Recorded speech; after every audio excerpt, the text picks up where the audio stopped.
On, guys. Good morning, good morning, good morning. Welcome to drboycetv.com, the home for intelligent Black people. My name is Dr. Boyce Watkins. And today I had an interesting topic that just kind of came across my desk that I wanted to run by you guys and get your thoughts on this. Apparently, there's this boxer named Israel, I want to say Israel Adesanya.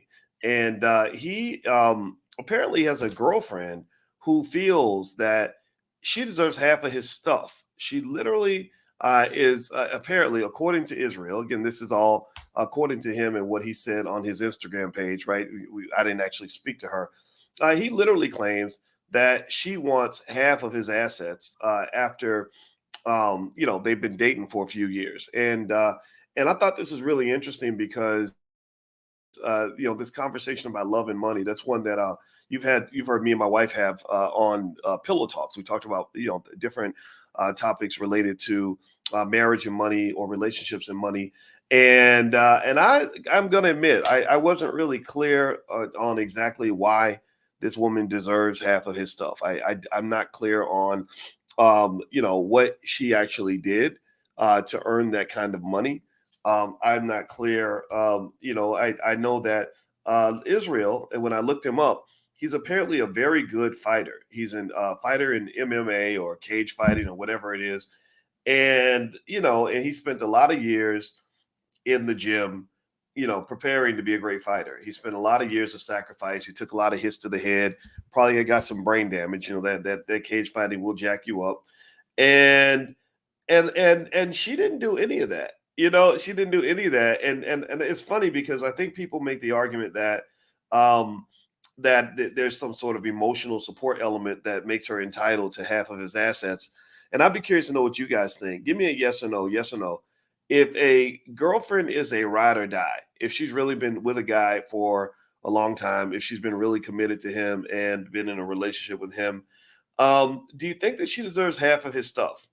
What do y'all think? Do you think that there's any legitimacy to that claim, or do you think it's BS? Give me a yes or no in the chat if you feel that she should get half, and then give me a no if you think that she should not. I want to say good morning to Zeus and Carmen Chambers and Stephen W. Levette says no. Okay, I'm looking for a yes. I'm looking for somebody. Okay, I see some no's. Let's see. I'm watching you says no. All right, so I see. I'm looking. Brenda Stringer, Brown is beautiful says no. I see a lot of no's. And then I see a hell no. All right, so I'm looking to see. Okay, he used to say he's not black. He looks black, but he is Chinese, not black.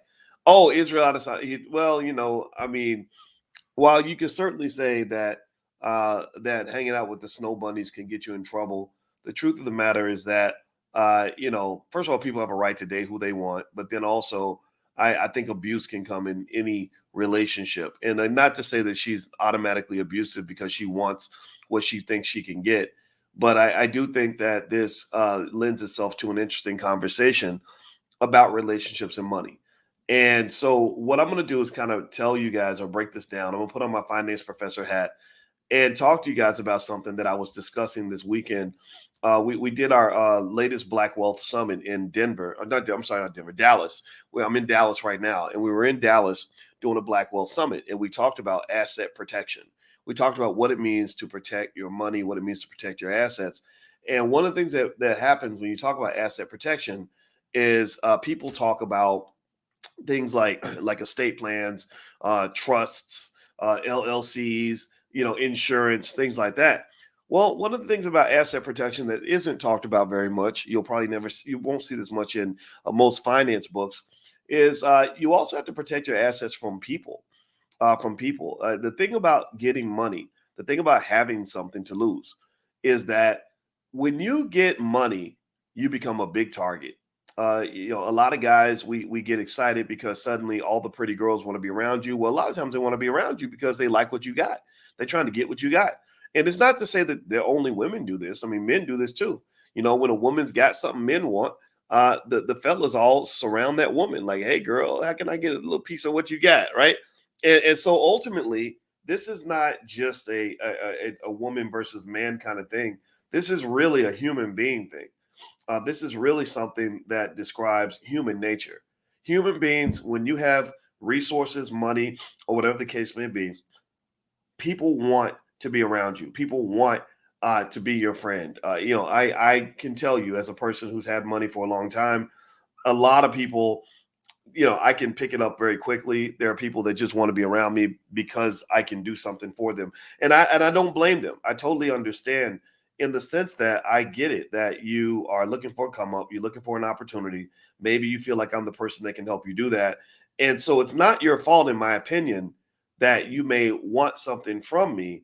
At the same time, it is my responsibility to protect what I have and to only share my resources and my assets with people who are going to reciprocate, right? People that are trustworthy and decent people. Because you can make that mistake. I've made that mistake before.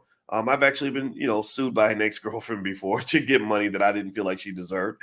I didn't think it was fair, but it's life. Things happen. And truth be told, one of the things I can tell you, and this is really for any, let me ask y'all a question real quick. How many of you plan to be wealthy one day? Give me a yes in the chat. All the future wealth builders. I was just in Dallas hanging out with some Black wealth builders for our Black Wealth Summit. How many of you consider yourself to be a wealth builder? How many of you are going to be rich one day? How many of you have a master plan? How many of you are investing right now? Give me a yes. All the investors, all the wealth builders say yes. All the intelligent Black people say something. All right. So if you are in that category, one of the things that you have to understand is that one of the most important components of building wealth is the ability to protect what you have. If you can't protect it, you might as well not build it, because you're simply acquiring wealth so that someone else can eventually have it.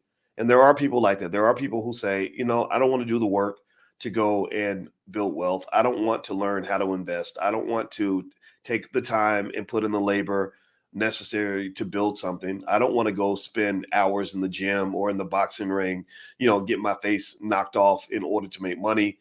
I'm just going to sit back and wait for somebody else that's already done all the work. I'm going to sit back and look cute in my little dress. I'm not going to take a single finance class. Think about this. There's a lot, and this isn't really, I'm not saying this in a way that I want to sound anti-woman, because most good women don't think this way. Good women don't think this way, but y'all know that there are good and bad women. Y'all know this. Give me a yes if you understand where I'm coming from. So there are women who say, I don't want to do no work. I don't want to take no classes. I don't want to make no sacrifices. I don't want to. I'm not going to try to. I don't want to. I don't want to be a boxer or a basketball player or whatever. Right? And, WNBA doesn't even pay that well. So instead, I'm just gonna sit here and look cute, and I'm gonna take advantage of some guy who is emotionally disciplined enough to build an empire, but not emotionally and sexually disciplined enough to know a vixen heist when he sees one. He's not emotionally disciplined enough to understand that you can't just trust a big butt and a smile. He's going to lay down with any cute girl, any jump off that serves him in the bedroom and make himself vulnerable, which will give me an opportunity to sneak in and take everything he's got. And this can not just, this doesn't just come in the situation with Israel Adesanya. That's one way that these heists might take place. You look at his girlfriend right there. She's kind of pretty, I guess. Not my type. Not my type. I ain't gonna lie. I don't really swim in the snow that often. Not even that often ever. I'm not even say that often. I do it sometimes. No, I don't. I've never dated a white woman. I think I liked a white girl when I was 15, and then her white father basically told her she couldn't talk to me anymore. And then after that, I remember my father said, "That's why you reject them before they reject you," which I guess that comes from his pain of rejection. But either way, not to say I took on that philosophy, but I remember hearing my mother when I was 16, and she talked about how difficult it is for Black women to find a certain kind of man. And I remember at that moment, at 16 years old, I swore that any woman that I'm with is going to look like my mother. She's going to be Black. I'm not going to, I'm just not interested in that. So no disrespect to you if you're white. It's just, you're not my type. We're not going to be together ever. But the thing is that that's not the only way that people can sort of slither into your life and take your assets. You might have something like a rape accusation. Think about this. I want you to process this. So you're a rich, famous guy. maybe not even famous, just rich, and you get with somebody and you expect it to be a one night stand, and they have other plans. So then let's say they accuse you of something. Well, unfortunately, the crazy thing about this world we live in, because we live in a pretty feminized society, is that people are going to believe your accuser just because she made the accusation. People are going to believe you, especially if you're black. People are going to believe your accuser just because she made the accusation. You're going to become toxic because you were accused by a woman of being a predator. You may not be a predator. It doesn't matter to some people. Some people will literally behave as if you did it just because somebody said it. So then what happens is that when you got something to lose, when you're like Israel Adesanya, who is a MMA world champion, apparently, I've never seen his fights, but it looks like he's really good at what he does. You have a lot to protect. You have a reputation that's going to be ruined. Now you've become toxic. What corporation is going to want to do a sponsorship deal with somebody who's accused of doing something like that? Right? What entities are going to want to deal with you? They're going to avoid you just in case the accusation is true. So what do you do then? Well, the lawyers understand. The lawyers are smart, and the vixens are smart. They know that you'll write a check. You'll write a big $5-10 million check just to make it go away, just to make the accusation go away. So I want you to think about this. This means even if you're completely innocent, even if you did nothing wrong, even if you would never hurt a fly, none of that matters. So what does that say? Well, it would be nice if we had a world that was fair, but we don't live in that world. We live in a world where black men are seen in a certain light, and black men we have to deal with that, man. It ain't right. It ain't fair. I hate it. It drives me crazy, but that's life. And what that also means is that one of the wealth protection mechanisms that have to be adopted by any black man who wants to have a dollar or a nickel in his pocket and keep it is you have to think about what types of women you even allow in your company. You can't just allow any old chick up in your bedroom. You can't allow any old woman in your life. Because here's the other thing too. Here's one reality that you have to understand as well. My father, I'm gonna lay this out. Actually, before I do that, do me a favor, hit the thumbs up button, thumbs up, share, subscribe. By the way, this podcast is on Spotify. So if you have Spotify, just look up Boyce Watkins, and you can find the Dr. Boyce breakdown on Spotify. And also, there's some free resources on wealth building on my website, boycewatkins.com. I'm a finance PhD, so I think about wealth and money all the time. And I was just in Dallas. We did a Black Wealth Summit. It was amazing. It was totally sold out, totally packed house. We did a lot of team building exercises, as well as talked about real estate, getting off the corporate plantation, all of that. So maybe, if we do another one, you can join us. I don't have any planned right now, but we are going to do the All Black National Convention in October, which is going to be at the Marriott Marquis Hotel in Atlanta. So just go to boycewatkins.com and you can find information about all of that stuff. So my father, who is a cop, I remember my father was warning me about life. And he wasn't warning me just about the terrible things white people can do to you, racist white people. Um, he he actually was warning me about things that even black people can do to you. He was preparing me for the fact that most black men that he and I know who've been killed were not killed by a white supremacist. They weren't killed by a cop. They weren't killed by, a Karen. They were killed by another black person. They were killed by another black person. So effectively, I remember him telling me, and he wasn't talking specifically about laying down with women, but he was talking about just life in general. And one thing he said is that if you're a person that has something to lose, you shouldn't be spending a lot of time around people who have nothing to lose. And I think he was talking specifically about men dealing with other men. Like if you're in the projects, hanging out in the hood, you try to be a gangster like John Morant, and you got a $300 million contract on your head, but yet you're sitting next to somebody who's got nothing to lose. Well, then you're playing a game that you probably shouldn't play. You're playing a game that you really can't play properly because when it all comes down to it, putting it all on the line, they're putting $20 on the line. You putting 300 million on the line. They're betting nothing. You're betting everything. And here's the other thing too, though.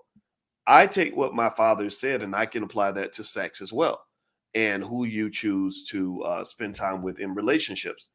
One of the things that does happen, and this is something your sons have to understand, is that there's something about money that makes men attractive. I don't think money makes women as attractive as men, even though you do have some men out here that are interested in women that have money. I know a lot of black women who have wealth and education and all that, who have guys that want to hang out with them because they can get access to their money. My friend calls them hobosexuals, hobosexuals. These are men that look for women that have money, because that in this so-called modern society, the gender roles have been kind of switched, and the men have turned into women and the women are turning into men, and it's just kind of crazy, especially in our community. It's really ridiculous. So anyway, in fact, one of my friends who went to Harvard, who made like hundreds of thousands of dollars a year, dated this guy, this good-looking guy who basically came and slept on her couch, and he'd use her credit cards and to buy stuff for other women. It's kind of weird, kind of pathetic. That's not normal where I come from, but that's the world we kind of live in now. But anyway, the thing is that money does make people attractive, especially men. And what can happen, I think, is that for men, it becomes like an ego booster. You kind of get excited because they show up offering all the goodies and all the things that you want as a man. And I'm not judging that. That's just life. But what you don't understand is that sometimes, like my friend D1, who's a great rapper, he's actually at Harvard right now. He has a saying where he says the devil can bless you too. And sometimes the devil is blessing you. Sometimes you got a gift, but you think it's a gift, but it's actually a curse. And I can tell you this, that sometimes that gift, so-called gift of having any woman that you want, can turn into a curse. Look at R. Kelly. Look at where R. Kelly's wealth, fame, and good looks got him. Wealth, fame, good looks, and talent. He had wealth, fame, good looks, and talent. He could sing a woman's panties off in a second. Next thing you know, R. Kelly has these peculiar tastes in women. And after that, and this is the part that they don't talk about in the documentaries, parents are delivering their 16, 17-year-old daughters to this man. Don't get me wrong. R. Kelly's responsible for his choices, but Lord Jesus, you crazy. It takes a village to rape a child. It does. In some cases, it takes a village to rape a child. And everybody wants to act like he did this all by himself. No, there were enablers everywhere around him, including the parents of some of these women. That's what was really going on. So R. Kelly is sort of led into this false sense of security. I've seen it happen a million times. This false sense of security that he can just do whatever he wants. Well, because why? Well, because he's R. Kelly. He can sing his ass off. He got $1 million in the bank. He's world famous. Everybody loves him. He thinks he's never going to get caught. Well, then when the consequences come knocking, and you're sitting up in prison, on suicide watch, thinking about the fact that there's a good chance you'll spend the rest of your life in jail over this. You reflect on your life and you realize that everything you thought was a gift was actually a curse.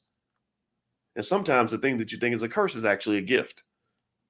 The curse the curse / gift that R. Kelly should have received should have been somebody slapping him in his face, taking away all his money and forcing him to get the help that he needed.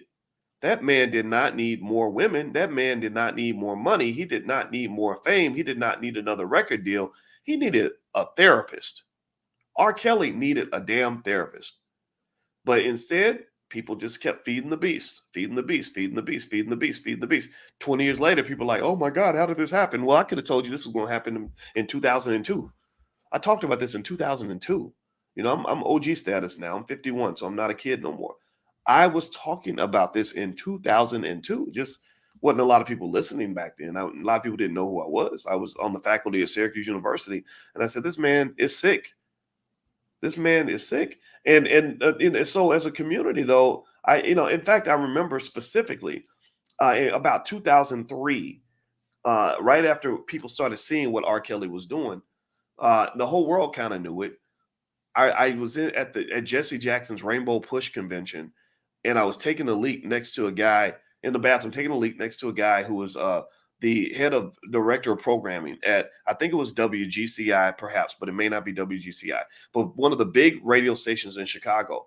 And I remember asking him, I said, I don't understand. You were boycotting R. Kelly last week, but now y'all playing his music this week. And I remember he said, well, he is talented. He is talented. Okay. Okay. Sometimes you let that talent blind you. You let that white man money blind you. So the white man takes some black guy, gives sprinkles him with money and fame and power and women and all that, and next thing you know, you're in a place you don't want to be. So my point is not to shame this guy. I started off talking about Israel Adesanya, and I want to make sure I get back on point. I apologize, everybody, because I sometimes I just start going on a stream of consciousness. But this is where it started. Israel Adesanya is a guy who's an MMA fighter, whose girlfriend, living girlfriend, allegedly, according to Israel on his Instagram, is trying to get half his assets, not for being his wife, not because she had a bunch of his babies, not because she spent any time in the ring getting her face knocked off like he did, but just because she was his girlfriend and she feels entitled to that. Um, I would almost say to him too. I don't know how old he is. Let me Google him. Actually, let me Google and see how old he is. Do me a favor, hit the thumbs up button. Thumbs up, share, subscribe. Let me see here. How old is Israel? Okay, he's 33 years old. Okay, so he's at a stage where he's still learning certain lessons about life.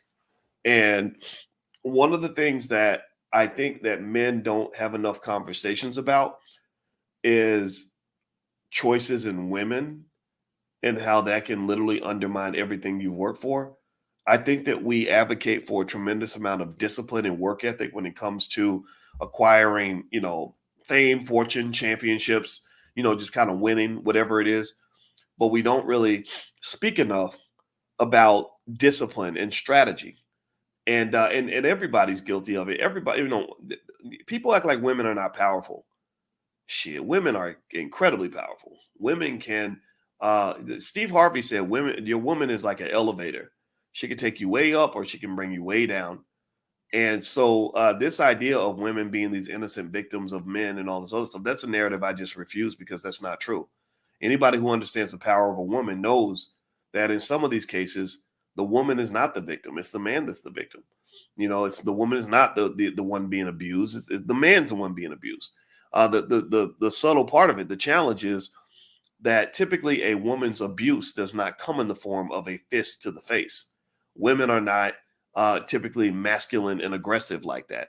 Women don't take out their frustrations always, some with some exceptions, of course.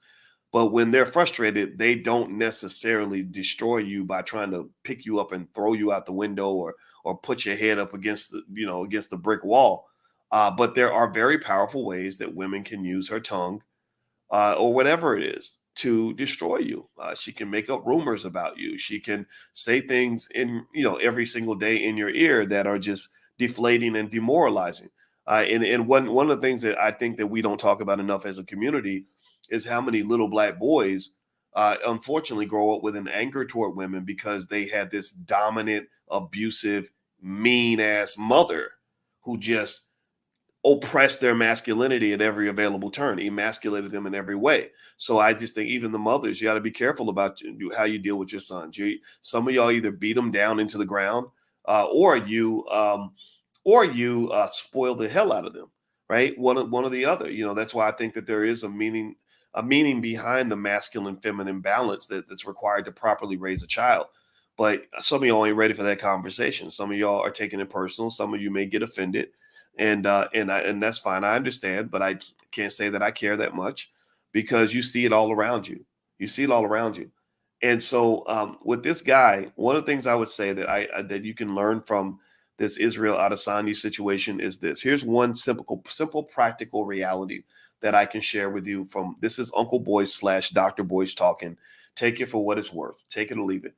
One thing I learned after myself spending a few years as a public figure who had lots of money. I'm a financial expert, so it's not like and I think my net worth was on some website on Celebrity Net Worth or something. So as a person who's been in that position for a while, one thing I learned is that it is typically easier if you have something to lose, if you have resources to connect with people that also have resources, because it becomes like the way nuclear war is avoided is what they call mutually assured destruction or something like that. And it's basically like if you run into somebody where you're scared of them taking what you have, but they're also afraid of you taking what they have, then everybody just kind of protects what they have. If you are hanging out with somebody where you got something to lose and they got something to lose, then you both kind of agree, like, okay, don't start none, won't be none. I won't mess with you. You don't mess with me. Even if you're sleeping around with somebody, if you're sleeping around with somebody who has nothing to lose, then you're going to have a big problem because if you walk away, that person may be so upset, and if they've got nothing to lose, they say, well, I'm going to destroy you because I ain't got nothing. You took away the one valuable thing I had, so now I'm going to take away everything you got. There are people who go into that, that almost like a murder suicide mindset where it's like, because you took something away from me and you broke my heart and you made me upset, I'm going to destroy everything you've got. And so people who have a lot to lose, people who are on their way to becoming wealthy, millionaires, whatever it is, you just got to understand that. I think and it kind of sucks. It's not fair. I mean, you want to, maybe you have some certain beliefs that tell you that, you don't want to judge people by what they have and what they don't have. And I don't think you should. But when it comes to who you put in your life, you got to be careful because you might be dropping a suicide bomber right in the middle of your empire, and whereas, they're going to blow everything up. And what are some examples? Well, examples you might see on the internet might be scenarios of where a guy might or a woman sleeps with somebody who's got nothing to lose, and then the relationship ends, and the person does nothing wrong. They just say, "Hey, look, I don't want to date you no more." And then the other person's so pissed off about it that they realize, "Oh, I've got this valuable asset. My asset is that I slept with so and so. Now I got a story to tell." And technically, it's my story. That's where the superheads come from. Corinne Steffens. Anybody know superheads? Corinne Steffens. Give me a guess if you know about Corinne Steffens. Corinne Steffens made millions of dollars writing a book detailing her sexual exploits with famous men. And I'm willing to bet you that a lot of these men did not want to be in her book. But you know what? Um, you didn't want to be in her book, but you were glad to be in her mouth, right? You don't want to be in her book, but you're glad to be in her mouth. So now you're going to be in her mouth for the rest of your life. Your name's going to be in her mouth until all eternity. And she's going to make $1 million off of that. So what I would say to you is, if you don't want her name in your mouth, then don't put anything in her mouth. There are other women that, are probably just as talented as she is, not to get too graphic here, but y'all know what I'm talking about, who are, corporate executives or attorneys or medical doctors who don't want to build their reputation on how well they serve men in the bedroom, right? So these are women that might have been a more appropriate choice for you. Again, I'm not judging what people do. I know people have sex. I mean, let's stop acting like people don't do it. Half y'all probably did some freaky stuff last night, and it's okay. I'm not judging. That's how human beings are born. I don't know why we stigmatize that the way we do. It's very strange. None of us would be here if somebody wasn't sleeping with somebody else. But seriously, though, I think that part of your strategy, part of your wealth protection strategy has to be how you go about choosing who you spend personal time with. I don't care who you are. I don't care how powerful you are. I don't care how much money you got. If you let somebody in your bedroom, you're making yourself vulnerable. And this isn't just true for men. This is also true for women. A lot of women have had their lives ruined by having the wrong man in their life. Even when you go back to that conversation last week, anybody follow that whole conversation about would you date a bus driver? Last week, everybody was talking about that, right? Would you date a bus driver? Well, here's the thing, right? I didn't agree with Ebony Williams in terms of eliminating all bus drivers from consideration just because they drive a bus. But at the same time, I understand her having her own preferences and her own standards. I think that's okay too. But one of the things that I think we have to sort of process is that some people think that by you having certain standards based on what you have to lose, that somehow you're being elitist or you're being a snob. And I can just tell you that I've seen people who were trying very hard to be so down to earth that they ended up ruining themselves in the process. One example might be Tupac Shakur. Tupac Shakur, if Tupac were alive, Tupac would be a billionaire just like Dr. Dre. Snoop's going to eventually be a billionaire. Ice Cube's on his way to being a billionaire. Ice Cube's a friend of mine. He's come been on this platform a couple of times. I like Ice Cube a lot. So you got a lot of hip hop. Diddy's already a billionaire. Jay-Z's a billionaire. Tupac would have been a billionaire too. But Tupac, in my view, lost his $1 billion brand because he was trying to, he's trying to keep it real. He's trying to sort of prove that even though I'm famous and I'm making records and making millions of dollars, I'm still going to be a street dude. And I believe that that's part of what got him killed. I think that, again, he was a person that had a lot to lose, who was spending time with people who had nothing to lose. And I just don't understand the idea of being a $1 billion gangbanger. It just doesn't compute. It doesn't make sense. And then another example, a friend of mine just called me not long ago, like 2 weeks ago, and told me about a friend of hers who was a high flying Black woman who did really well, who was making a ton of money, millions of dollars. And she married a guy who wasn't at her level, economically, professionally, none of that. In fact, he worked like she was the CEO of the company and he worked like 3 layers down from her. But she was attracted to him and she was taught not to judge, so she didn't judge. So she starts dating this guy. Instantly his life elevates. Instantly she does what any loving woman does. She wants, she pushes him to improve and start his own business and all that.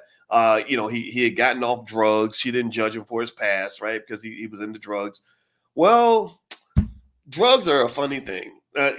He turned back into drugs, right? So eventually he starts using again. And he starts doing really crazy stuff. He starts to beat her up. He ruins the business. He ruins all his money. And then he wants a big chunk of her money. And she eventually wisens up. This is after years of being with this guy, by the way. She wises up and says, I'm done with you. I'm out of here. I'm gone. Well, one day he lures her back to the house and asks her to come back and, hey, I want to talk to you. Well, he planned to kill her. He had a gun. And his attitude was, well, if I can't have none, then ain't nobody gonna have nothing. So literally, she's running from this man who's shooting at her, and she ran back in the house to try to get the keys to the car. And that's when he shot through the door as she's getting in the car. The bullet goes in her body. That's the one that took her life. So literally, she lost her life because she didn't want to be a snob. She lost her life because she was trying to be a good person. And now, again, this does not completely justify that Ebony K. Williams statement about, I wouldn't date a bus driver, because most bus drivers aren't going to hurt anybody, right? So let's just be clear. This is not an indictment on all working class people, because that would be crazy. But what it speaks to is that sometimes God gives you information because you're supposed to use it. Sometimes the writing is on the wall and you have to read it, whether you want to read it or not. Sometimes people show you who they are, and we don't want to believe it because I don't want to be judgmental. Maybe you're supposed to be judging at that moment. When it comes to my life, I'm going to tell you this. What I've learned over time is that when it comes to the effect you're going to have on my life, I'm supposed to be judgmental. I'm going to be Judge Judy up in there. I'm going to be Judge Mathis, Judge Joe Brown. I'm going to be all of that. I'm going to be Judge, Jiggity Judge when it comes to things that affect my life. I'm not going to just let anything around me just because I don't want to be a snob. I don't want to be whatever. No, I don't want to be stupid either. And the reality is that when you talk about, and again, we started off talking about Israel Adesanya. This guy, if it's true what he said, he's an MMA champion and all this stuff. Boxing sucks because boxing gives you brain damage. This dude literally got brain damage to make his money. And this girlfriend is literally walking up in here like, I deserve half, at least according to him. That's what he said on Instagram. He's saying, I deserve half your money just for being your girlfriend. Not because I married you, not because we had kids, none of that. Just because I was a good girlfriend, I deserve half. that is, as a man, that's completely foreign to me. I cannot imagine dating any woman for any amount of time and walking away from the relationship thinking I deserve any percentage of the money that she has. This is uniquely, honestly, this is uniquely a woman thing. Most good women don't even think this way. So I can't even put this on all women. This is trifling women, women that ain't got nothing going on, and I think that what again, what I think he didn't understand, it's like Tiger Woods. Tiger Woods is going through the same thing. Anybody seen the Tiger Woods thing where his girlfriend is suing him for 30 million? Well, why is that? Well, because Tiger Woods was the best thing she had going on. She didn't have nothing without Tiger. She was broke without Tiger. So when you are like wealthy, especially if you're wealthy and prominent, famous, even whether you're talking about somebody who's world famous, all the way down to somebody who might just be the mega pastor at a local church, you got to realize that when you are just sort of mingling in the lives of other people, it's not the same for you as it is for them. Like, for example, if you and I go to the grocery store, imagine if you go to the grocery store and you see Oprah. Would that be a big deal? Like, would that kind of get your attention? Give me a yes or no. This is an exercise, like a psychological exercise. If you saw Oprah in the grocery store, would that be a big deal? Like, would you say, "Wow, look, there's Oprah, right? She's buying carrots, right?" And you would pay attention to every little thing that Oprah did. Like, oh, she bought carrots, and then she didn't have enough money, so she had to go back in her wallet and get another credit card because her credit card got whatever, right? You would remember every single thing about this interaction with Oprah. But so let's say years later you see Oprah, and or make it your favorite celebrity. You pick somebody. It could be Ti or something, I don't care what it is, right? So years later, you would remember this. You would remember this for the rest of your life because that's the day you saw Oprah in the grocery store. Oprah ain't gonna remember seeing you in the grocery store. She could have had a 5-minute conversation with you, and she ain't gonna remember it because she goes to the grocery store all the time. It's not a big deal for her. And I see sort of like this you know casual sex the same way in some ways. I think when we talk about celebrities, especially celebrity men, they sleep around a lot and they get involved with a lot of different women because they feel like that is like part of the spoils of success. And again, I'm not judging it, but it's like for him, it's no big deal. You're one in 800 women he's going to sleep with over that decade or whatever. But for some of those women, it's a big deal. It's like, oh my God, I slept with Drake or I slept with Barack Obama or whatever, right? And they keep that, right? So what then happens is you're kind of like, okay, on to the next one. Like, okay, thank you. It was a night. We had a great weekend together. Now I'm moving on with my life. And some people are like, no, you're not. You're not going anywhere. Like I'm not, you're the best thing that ever happened to me. Like that song, no, no, no, no way. I'm living without you. You the best thing I've ever known. Right? So you have some people that have that mindset that says, no, where you going? You made promises to me. We spent, we spent 2 whole weeks together, and we traveled together, and we told each other secrets, and we shared intimate conversations. And I am upset with you right now because you abandoning me reminds me of the pain I've had my whole entire life since my father left when I was 5.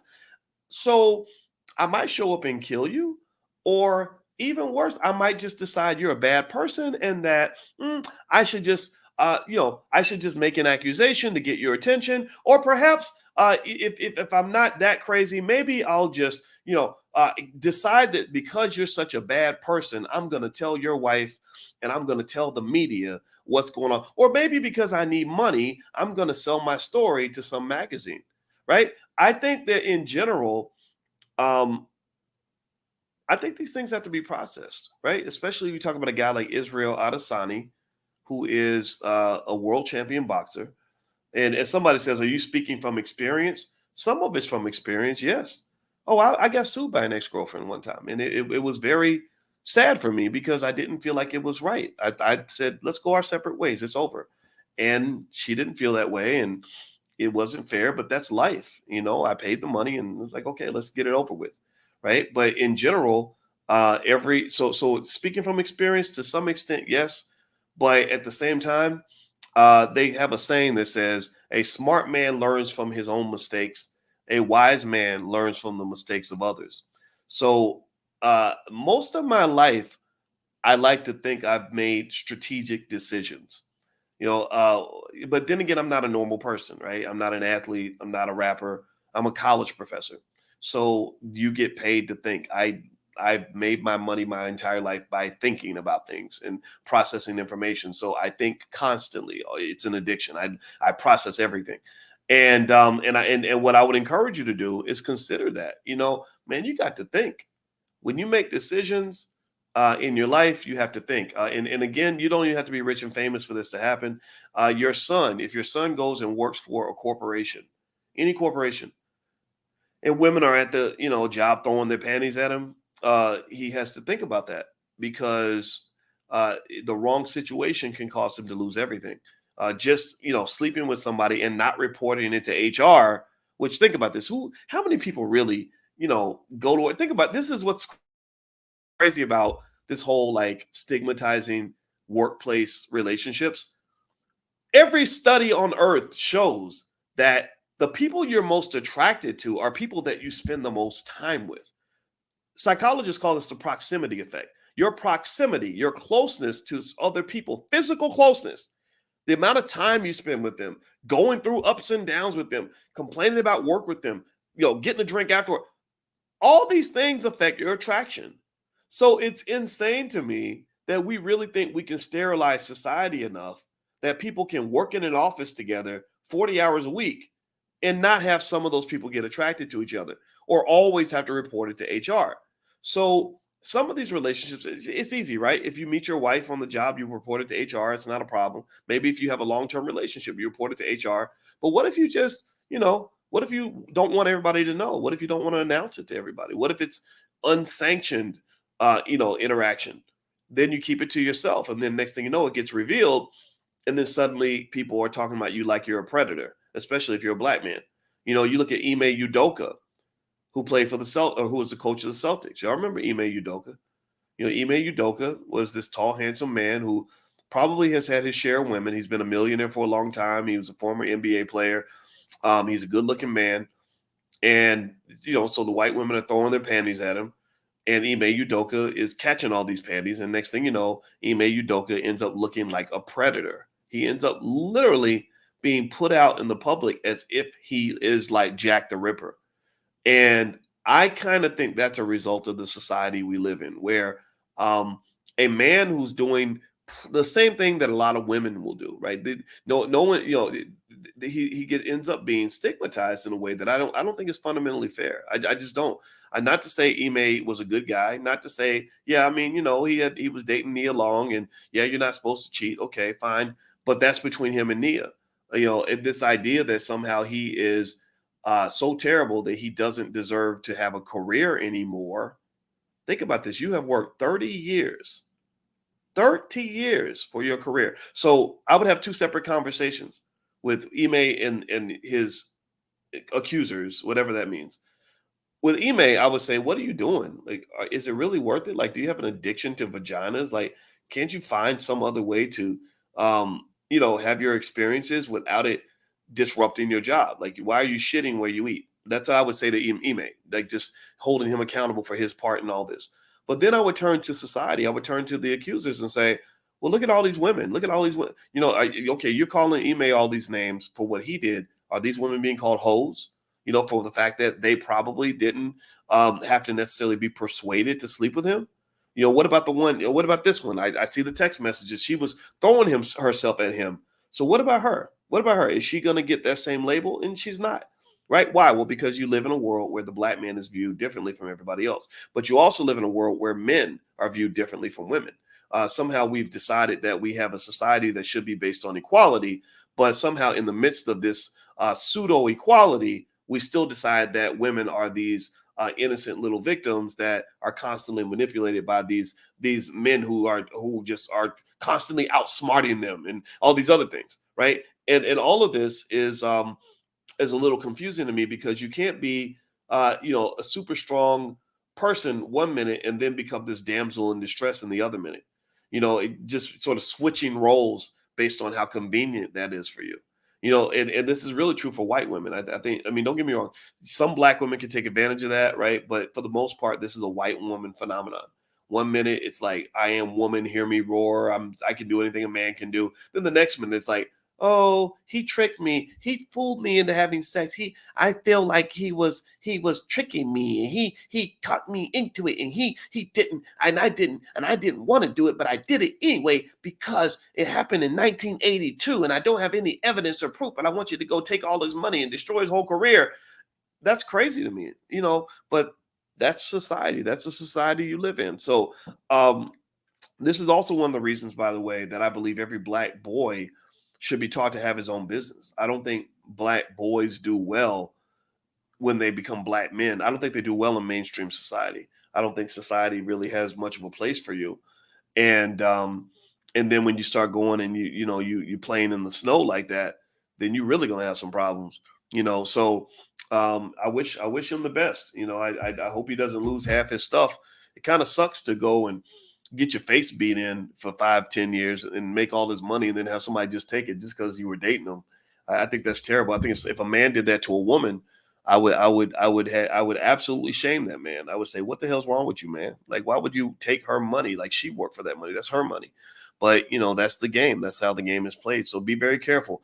Remember, asset protection is not just about, wills and trusts and estate plans and insurance. Asset protection means protecting it from anybody who might have an incentive to take what you got. And that's really the part of finance and money that you're never going to see in any textbook. They don't talk about that because they want to believe that people are fair, and that's just not true in this world. So anyway, guys, that's my 2 cents. Thank you so much for listening. By the way, this podcast is also on Spotify. So if you go to Spotify, look up my name, Boyce Watkins, you will find it. If you're new, I am a finance professor and I'm the founder of the Black Business School. And my website is boycewatkins.com. So I've got lots of free resources there if you want to go take a look. And last but not least, the All Black National Convention is happening October 20th in Atlanta, Georgia at the Marriott Marquis Hotel. So if you'd like to hang out with a lot of other Black first oriented people that are intelligent and love each other and want to build and want to grow and want to develop strong families and are tired of the nonsense out here, feel free to join us at the All Black National Convention. You can go to allblacknationalconvention.com, or you can also go to my website, boycewatkins.com. So take care, guys. Have a wonderful day. Thank you so much for listening, and I'll see you soon. Peace.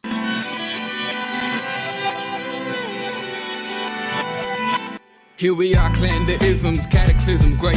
Our people out here struggling, trying to make it in this state. Everybody out here doing it, but we the ones too late. Now family, we the ones who gotta delegate. Get that money in the power, never be fake. Stick to co-sign for 3. What did he say? Create jobs, support our own. Educate the same and buy back your home. Got 3 degrees, triple 10. 3 PhDs, now we on the CNN.